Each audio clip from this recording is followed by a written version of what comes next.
konsolidasinya, sudah ada di sini ya pernyataan direksinya seperti itu, ada laporan auditor independennya gitu ya. Jadi kita ngambil yang ini. Oke. Nah, di sini nanti Bapak Ibu bisa lihat dalam melakukan rasio analisis tadi ya, misalkan analisis tadi likuiditas, aktivitas, profitabilitas gitu ya. Nanti sudah saya berikan template-nya, jadi Bapak Ibu tinggal isi. Jadi Bapak Ibu tinggal menghitung rasionya. Nah, misalkan kalau tadi mau menghitung rasio likuiditas misalkan mau menghitung aset tadi ya current ratio. Current ratio kan berarti aset lancar dibagi sama kewajiban lancar. Nah, berarti di sini nih aset lancarnya dia dibagi sama kewajiban lancarnya dia. Kewajiban lancar berarti liabilitas jangka pendek ya. Nah, kalau tadi aset lancar berarti yang aset lancarnya, bukan jumlah asetnya, seperti itu.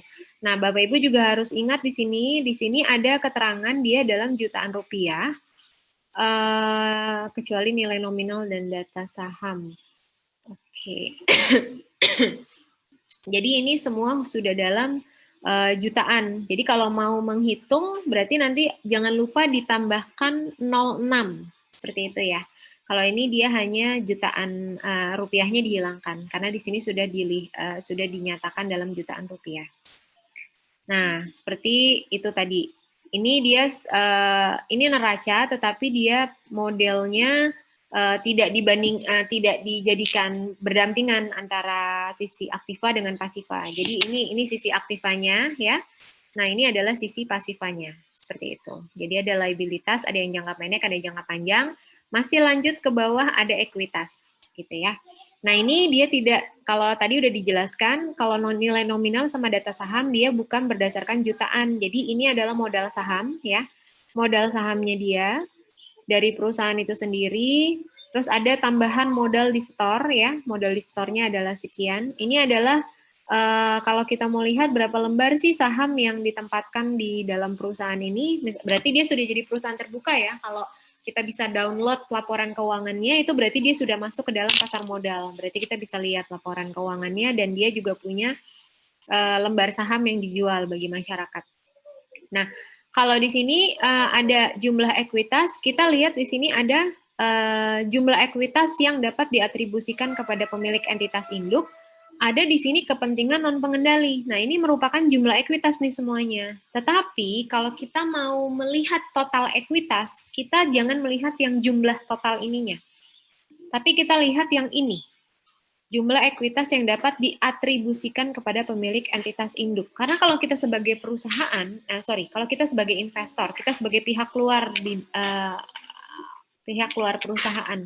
Nah, itu kita pasti patokannya bukan kepentingan non-pengendali ini. Jadi dikurangi sama kepentingan non-pengendali. Karena yang namanya kepentingan non-pengendali ini berarti sudah memperhitungkan ekuitas yang ada di dalam anak-anak perusahaannya. Sedangkan kalau ini merupakan benar-benar induk dari perusahaan. Kalau saya sebagai seorang investor, kita pasti pengen tahu berapa sih nilai buku perusahaan ini. Nah, nilai bukunya itu kita lihat dari benar-benar jumlah ekuitas yang hanya ada di dalam perusahaan itu saja, bukan di dalam bukan di dalam anak-anak perusahaannya gitu. Jadi yang diambil tuh yang ini, total ekuitas. Begitu juga kalau kita mau lihat laporan laba rugi ya. Kalau tadi saya bilang tadi ada gross profit. Nah, kalau di sini nih ada nih keterangan gross profitnya. Tetapi kalau kita mau menghitung operating profit, gimana ya? Kok di sini nggak ada tulisan operating profit gitu? Memang tidak semua perusahaan dia langsung menstate, oh ini loh operating profit saya, ini loh gross profit saya. Terus kemudian ini loh net profit saya. Ini harus dari kita yang bisa menginterpretasikan gitu ya. Nah, misalkan kalau ini gross profit udah enak ya. Cara cari gross profit margin misalkan kita mau lihat bagaimana kita mau menghitung rasio profitabilitas, salah satunya gross profit margin. Oh, berarti mudah aja. Berarti gross profit dibagi sama total penjualan bersih ini ya. Ini dibagi sama ini. Tetapi kalau kita mau lihat operating profit, itu dari mana? Operating profit itu adalah laba bruto atau gross profit ini dikurangi sama beban-beban operasional, seperti beban umum, beban penjualan, gitu ya. Nah, sama dia punya keuntungan atau tidak, ini dari kegiatan operasional. Tapi stop sampai di sini aja. Ini kalau misalkan dia ada rugi ya, kalau nggak ada rugi penurunan nilai aset, ya berarti nggak usah. Jangan dikurangi sama beban keuangan lagi. Nah, ini baru namanya adalah operating profit. Jadi, gross profit dikurangi sama poin 1, 2, 3, 4. Nah, ini namanya operating profit. Nah, ini juga yang bisa dibilang sebagai keuntungan sebelum bunga dan pajak. Seperti itu. Baru setelah itu operating profit dikurangi sama beban keuangan. Beban keuangan ini adalah beban bunga atau beban yang harus kita bayarkan. Misalkan kita pinjam ke pihak luar gitu, atau ke perbankan, kita kan harus bayar bunga. Nah, ini namanya beban keuangan. Nah, tapi kita juga dapat pendapatan keuangan di sini. Misalkan kita terbitkan obligasi.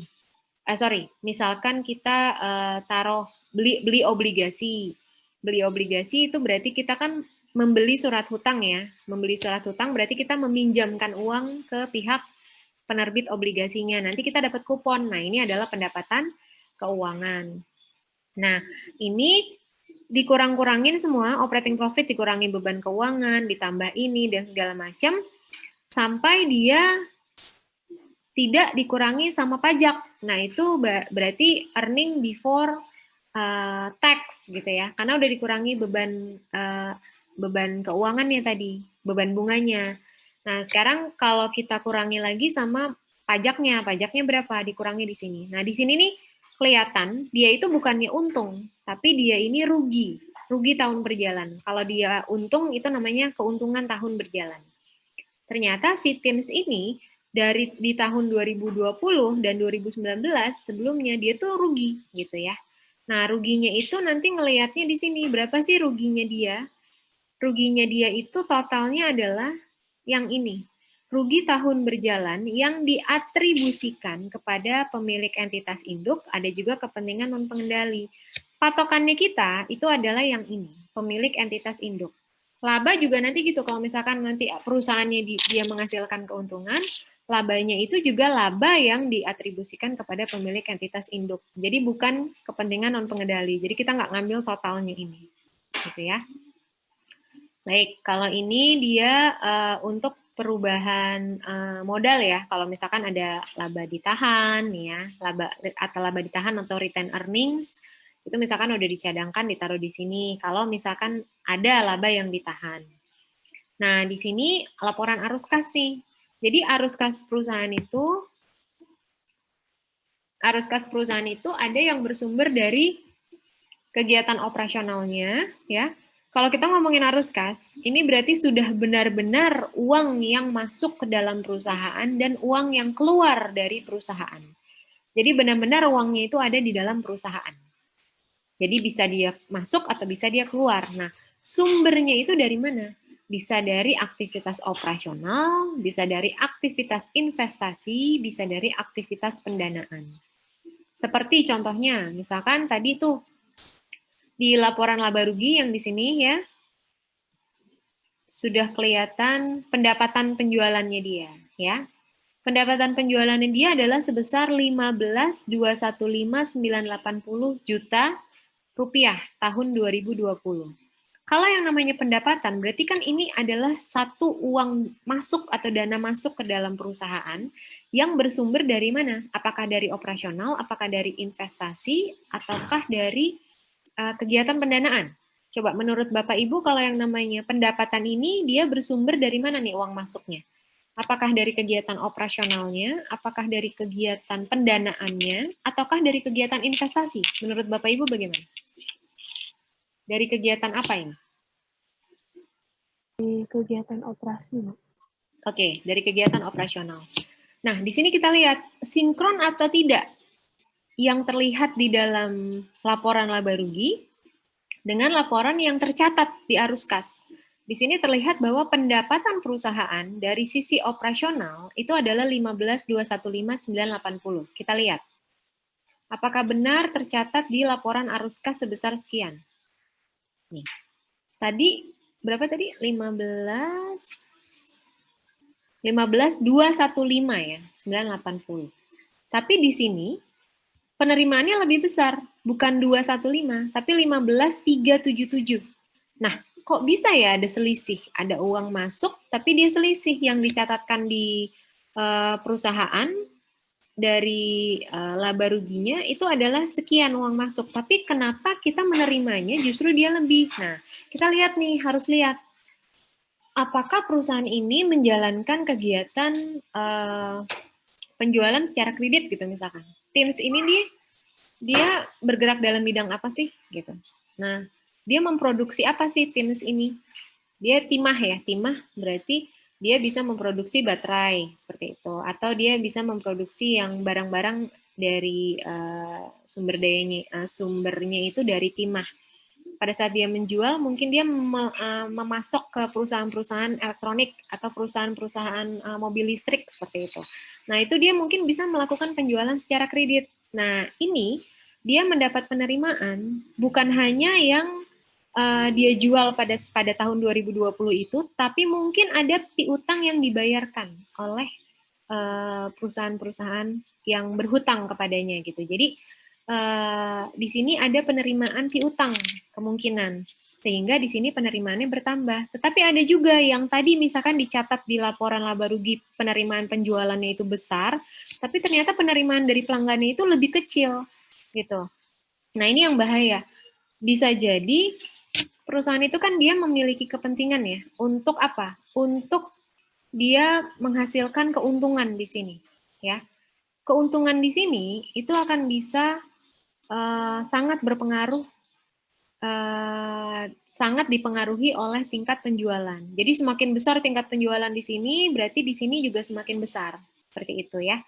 Nah, berarti kalau misalkan di sininya dia taruh banyak, otomatis kan total keuntungan atau kerugiannya tuh kerugiannya bisa diminimalisir atau total keuntungannya bisa lebih dimaksimalisasi, gitu kan?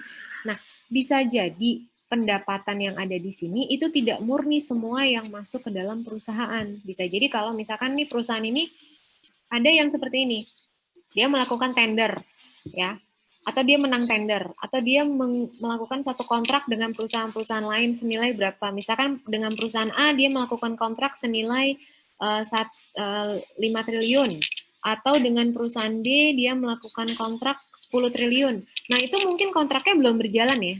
Kontraknya itu baru kontrak awal, kontrak dasar, tapi belum dijalankan. Jadi dananya itu belum masuk ke dalam perusahaan. Tetapi sama dia sudah dimasukkan di sini. Nah, itu yang kita harus hati-hati. Berarti kalau misalkan belum dimasukkan, otomatis operasionalnya dia tinggi. Tetapi dananya ini sebenarnya belum ada di dalam perusahaan gitu. Jadi ininya bisa lebih kecil gitu. Nah, itu yang harus kita perhatikan. Itu fungsinya kita harus menganalisis laporan keuangan itu seperti itu. Kayak contohnya ada juga satu kasus di tahun 2020 atau 2019 ya. Ada satu perusahaan, saya nggak mau bilang, tapi Bapak Ibu mungkin sudah tahu, satu perusahaan publik yang dia menerbitkan satu laporan keuangan, tetapi laporan keuangan tersebut ternyata tidak mau ditandatangani oleh salah satu komisarisnya. Seperti itu. Ternyata ada satu keganjilan di sana. Nah, di sana mereka mencatatkan bahwa perusahaan ini untung gitu pada tahun itu. Tapi ternyata begitu kita lihat dari lakukan investigasi laporan keuangan, ternyata perusahaan ini sebenarnya rugi. Kok bisa dia dicatatnya untung, tapi sebenarnya rugi? Ternyata dia besar pada saat pencatatan tadi. Jadi seluruh pendapatan, potensi pendapatan perusahaannya itu sudah dimasukkan tuh semua. Jadi kelihatannya tuh besar gitu kan pendapatannya. Tapi ternyata uangnya itu tidak masuk ke dalam perusahaan. Jadi sebenarnya perusahaan ini rugi gitu. Nah, itu yang harus hati-hati. Itu fungsinya kalau kita mau melihat satu laporan keuangan. Nah, di sini juga kita bisa lihat nih arus kas dari aktivitas investasi. Investasi itu berarti perusahaan ini dia melakukan proses kegiatan investasi atau tidak nih, gitu ya. Nah, operasional, arus kas dari kegiatan operasional ini harus positif. Kalau negatif ini yang jelek, gitu ya. Tapi kalau arus kas dari investasi, ini dia lebih baik justru negatif, gitu. Karena logikanya gini, investor itu akan senang kalau perusahaan, ya, pengguna laporan keuangan itu akan senang kalau perusahaan ini banyak melakukan investasi, gitu. Ya, misalkan dia investasi membuat pabrik baru atau dia membeli satu properti dan segala macam. Itu akan lebih senang kalau dia melakukan proses investasi. Oh, berarti bisnisnya ini berkembang gitu. Tetapi kalau dananya itu mengendap aja banyak labanya di perusahaan, tapi dia tidak melakukan investasi, dia simpan aja misalkan di bank atau dia simpan di aset-aset keuangan, itu kan dia hanya mendapatkan income, passive income ya, yang bunga gitu. Sedangkan itu dia akan tergantung sama kondisi perekonomian pada saat itu. Sedangkan kalau misalkan perusahaan ini melakukan investasi untuk menambah kapasitas produksinya, itu malah lebih bagus karena pendapatan operasionalnya bisa lebih tinggi seperti itu. Nah, makanya kalau arus kas dari aktivitas investasi ini memang lebih baik dia negatif seperti itu. Nah, kalau aktivitas dari pendanaan bagaimana? Ini boleh negatif, boleh positif gitu.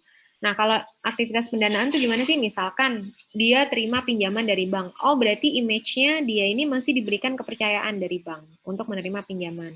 Atau kalau kalau negatif berdasarkan dia bayar pinjaman nih. Oh, berarti dia membayarkan bunga. Dia masih mampu nih untuk membayarkan hutang jangka panjangnya dia atau hutang jangka pendeknya dia. Seperti itu. Atau dia bayar dividen. Oh, bagus dong, berarti perusahaan ini memberikan dividen kepada masyarakat gitu, kepada pemegang saham. Tetapi karena untuk perusahaan TINS ini ya, kita lihat TINS ini tadi dia rugi, otomatis dia tidak bisa bayar dividen nih kepada pemegang saham. Gitu ya, dia nggak bisa bayar dividen kepada para pemegang saham. Terus kok ada ini sih penerimaan dari hutang obligasi berarti dia menerbitkan obligasi gitu ya. Menerbitkan berarti dia perlu dana.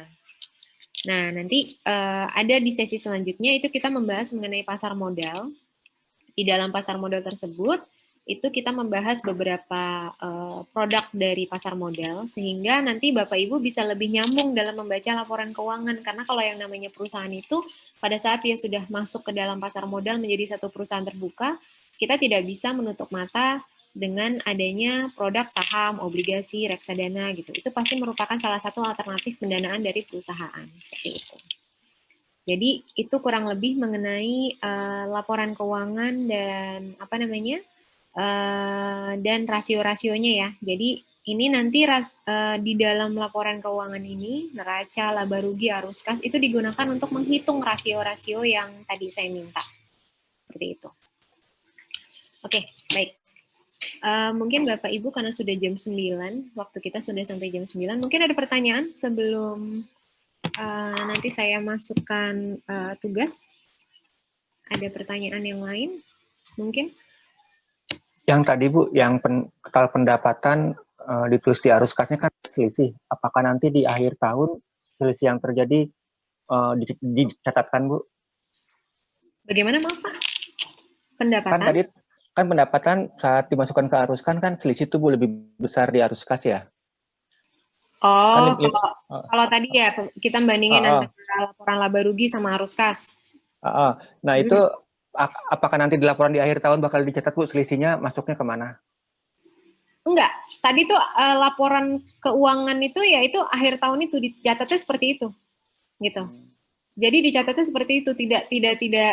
Jadi makanya kenapa perlu ada analisis laporan keuangan supaya kita bisa mengidentifikasi nih, ini sebenarnya kok di dalam penerimaan penjualan itu dia angkanya sekian, tetapi kenapa uang yang diterima di perusahaan itu lebih besar atau lebih kecil, gitu. Jadi itu fungsinya. Itu adalah laporan keuangan yang tadi, itu adalah laporan keuangan yang memang pada tahun itu dikeluarkan oleh perusahaan gitu. Jadi itu kenapa kita penting untuk bisa menganalisis laporan keuangan supaya kita bisa tahu.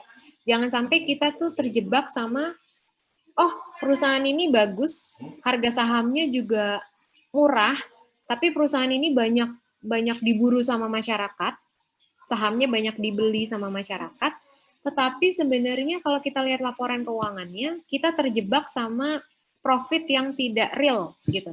Profit tidak real itu contohnya gini, keuntungannya tinggi nih, keuntungannya tinggi, tapi ternyata kalau kita lihat komponen laba ruginya, ternyata keuntungannya ini lebih banyak dihasilkan dari pendapatan yang bukan dari kegiatan operasional, misalkan pendapatan selisih kurs gitu. Misalkan perusahaan ini termasuk perusahaan yang bergerak dalam bidang ekspor impor. Dia dapat keuntungan dari selisih kurs nih. Gitu ya. Misalkan kurs kita mengalami apresiasi atau depresiasi. Dari selisih kurs ini dia dapat keuntungan. Keuntungannya itu besar, dimasukin ke dalam perusahaan. Nah, itu akan menambah laba kan? Tetapi sebenarnya kalau kita lihat dari labanya berapa, oh naik kok dari tahun ke tahun. Tapi kita sebenarnya jangan percaya dulu, kita lihat dulu sebenarnya laba ini dikontribusikan dari apa nih? Apakah benar-benar dari operasionalnya dia, atau dari tadi dia dapat biaya sewa aja, dia dapat keuntungan selisih kurs aja gitu. Itu nggak real, berarti operasionalnya dia itu belum bisa seefektif itu untuk menghasilkan keuntungan bagi perusahaan seperti itu. Seperti itu sih Pak Lulu. Ya, Bu, makasih. Ada lagi mungkin yang lain? Baik, kalau gitu saya coba share di ini ya. Saya tulis di chat room sekarang itu untuk class code. Jadi Bapak Ibu bisa langsung join di sana. Sebentar. Saya ambil class code-nya dulu.